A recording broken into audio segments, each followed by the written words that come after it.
Shalom, all praises to Yahweh, Bahasham, Yahweh Shah, Bahasham, Rakakwadash. Double honors to the apostles, the elders, salutations to you, sincere brothers, teaching and truth and sincerity. Lesson will be entitled, For he beareth not the sword in vain. Lord will, you are edified.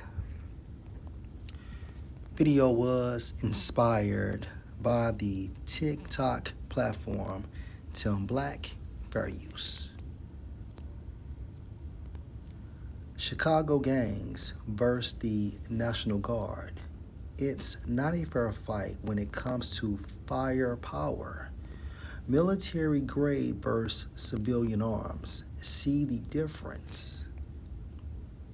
Not, I repeat, do not do it. We are a different fucking breed out here, nigga. We are not Los Angeles, nigga. We are not Washington, D.C. This is Chicago. Them niggas go fight back. I'm telling you, them niggas go fight back, gang. Whatever. I don't give a fuck what you talking about. Them young niggas got switches, gang. They not going for that shit, bro. I know a bunch of y'all finna say, oh, it's the National Guard. They can't do anything about it. They must go in Chicago. Do y'all know that it's more bad people than good people, bro? There are over 100,000 gangs in Chicago by the city by itself, gang. That poor silly young man. Don't do it to yourselves. Go sit down. There been people talking about this, and I don't think they understand. You gotta understand something. Esau is upgraded in guerrilla warfare. Okay, he's very tactical when it comes to military assignments. Look at Rambo. Okay, you could put that motherfucker anywhere in the country, god damn it, and he's coming home. And ultimately, all of this goes back to what? Their blessing. So I don't give a damn how many switches are, okay, that is moving around in Chicago. When it comes to the sword, Esau is the master. Okay, again, when it comes to the sword, the modern day gun, knife, crossbow, bow and arrow, grenade, Esau is the master of this instrument. So with that being said, let's go to Genesis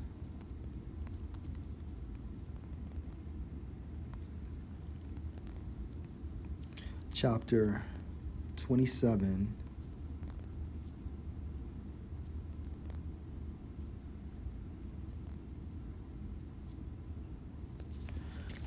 And verse 30. After our forefather Jacob received the kingdom of heaven. Genesis 27 and 30. And it came to pass as soon as Isaac had made an end of blessing Jacob, and Jacob was yet scarce gone out from the presence of Isaac his father, meaning Jacob left in the nick of time, that Esau his brother came in from his hunting. And he also had made savory meat and brought it unto his father, and said unto his father, Let my father arise and eat of his son's venison, that my spirit may bless him. And Isaac his father said unto him, Who are you? And he said, I am your son, your firstborn Esau. And Isaac trembled very exceedingly and said, where is he that has taken venison and brought it me? And I have eaten of all before you came, and have blessed him. Yea, and he shall be blessed, referring to the kingdom of heaven. And when Esau heard the words of his father, he cried with a great and exceeding bitter cry, and unto his father, Bless me, even me also, O my father. And he said, Your brother came with subtlety, and has taken away your blessing. And he said, Is not he rightly named Jacob? For he has supplanted me these 2 times. He took away my birthright, and behold, now he has taken away my blessing. And he said, Have you not reserved a blessing for me? And Isaac answered and said, Behold, I have made him Lord, and all his brethren have I given to him for servants, and with corn and wine have I sustained him. And what shall I do unto you, my son? And Esau said unto his father, Have you but one blessing, my father? Bless me, even me also, O my father. And Esau lifted up his voice and wept. And Isaac his father answered and said unto him, Behold, your dwelling shall be the fatness of the earth. Job 9:24. Okay. 2 Corinthians 4:3. And that's the reason why the Edomites, beginning with their nobility, are the gods of this world. This is the origin of everything as far as their blessing. Behold, your dwelling shall be the fatness of the earth, meaning what? Esau has control of all the so like Esau has control of these countries' resources, and he lives in the best places in the world. Behold, your dwelling shall be the fatness of the earth. Fatness, going into richness of the earth. Think about these other countries' resources as well. And of the dew of heaven from above. And by your sword shall you live, and shall serve your brother. And it shall come to pass, when you shall have dominion, that you shall break his yoke from off your neck. Now this is the point. And by your gun, by your military, shall you live. So Jake, yeah, you may have upgraded weapons, but y'all got these weapons from the military. Okay, the government placed those weaponry or those weapons in your neighborhoods. But most importantly, when it comes to the gun, Esau is the master of the gun. And there's nothing switches or a switch can do. Okay? When Esau touches down, he's putting belt to fucking ass. So let's go to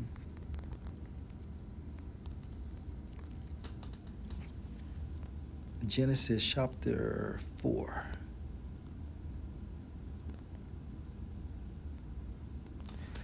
And verse 8. And Cain talked with Abel, his brother. And it came to pass, when they were in the field, that Cain rose up against Abel, his brother, and murdered him. This is how they get down. And if you can receive this in the spirit, Cain came back as who? Esau. Abel came back as who? Jacob. Okay?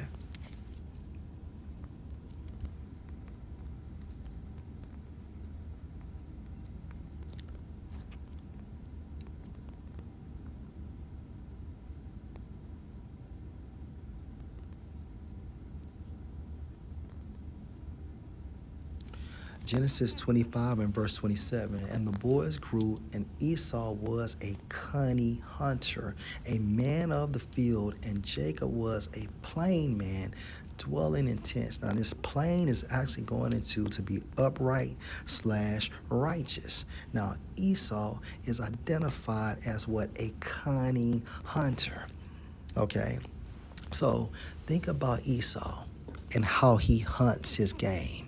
Okay, he has devices to make duck noises.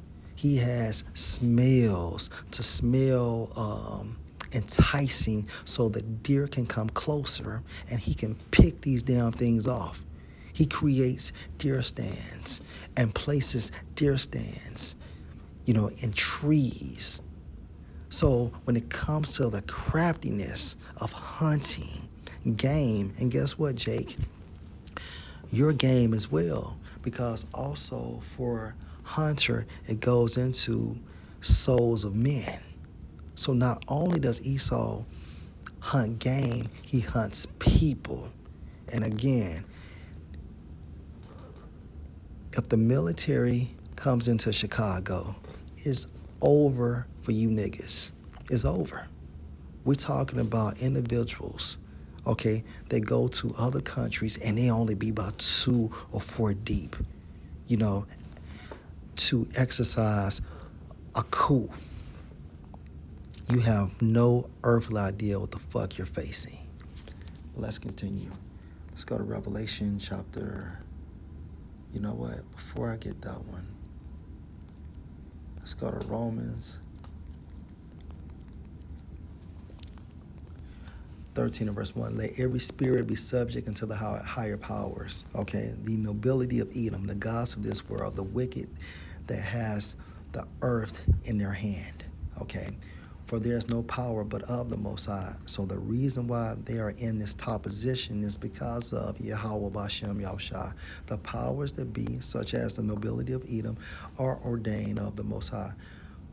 Whosoever therefore resist the power, okay, you niggas in Chicago, resist the order of the Most High, and they that resist shall receive to themselves damnation. And damnation goes into,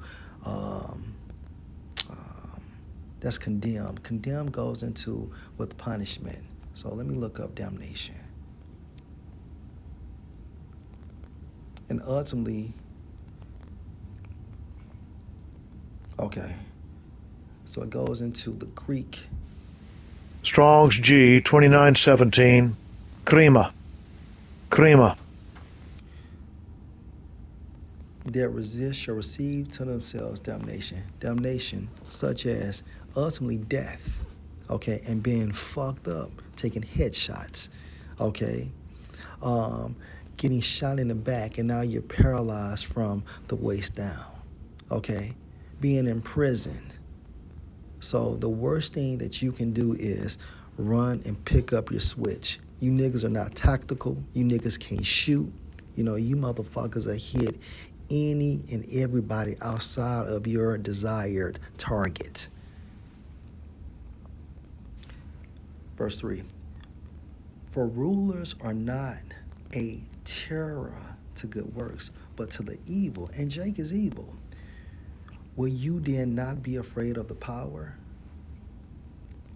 Do that which is good, and you shall have praise of the same.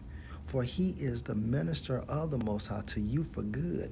But if you do that which is evil, such as these niggas in the hood, be afraid, for he bears not the sword in vain. He's going to utilize that motherfucker. All right? Back in D.C., what about the guards? The National Guards became what? Armed. Okay, armed. Okay, so this man bears not the sword in vain. He will murder you. Okay, to make America so-called great again. He will murder you in order to return home and see his kids. For he bears not the sword in vain, for he is the minister of the Most High, a revenger to execute wrath upon him that does evil. And this scripture further shows you what? That the Most High is in control of everything. Okay? All praises to Yahweh Shem Moshe. Last precept.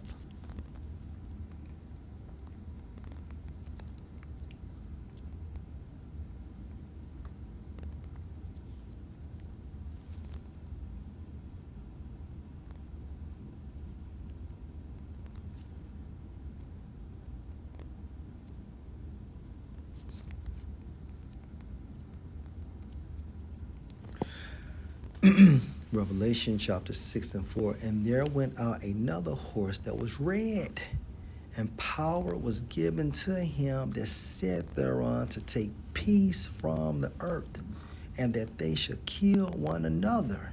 And there was given unto him a great sword.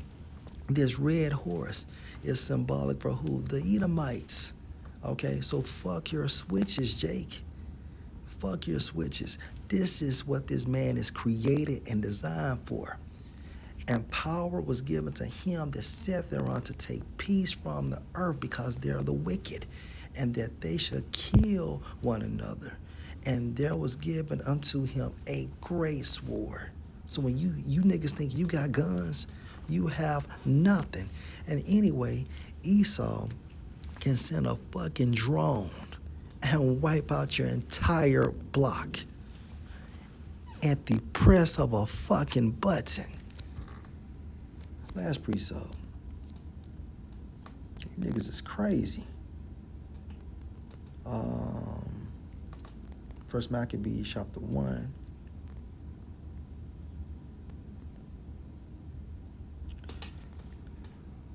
in First Maccabees 1:7. So Alexander reigned 12 years and then died, and his servants bare rule, everyone in his place. Okay, it's 4 generals. And after his death, they all put crowns on themselves, so they're their sons after them many years, and evils were multiplied in the earth. And in the dynamic of evils, okay, we have to factor in what? Murder. So Lord will, this was edifying. Shalom.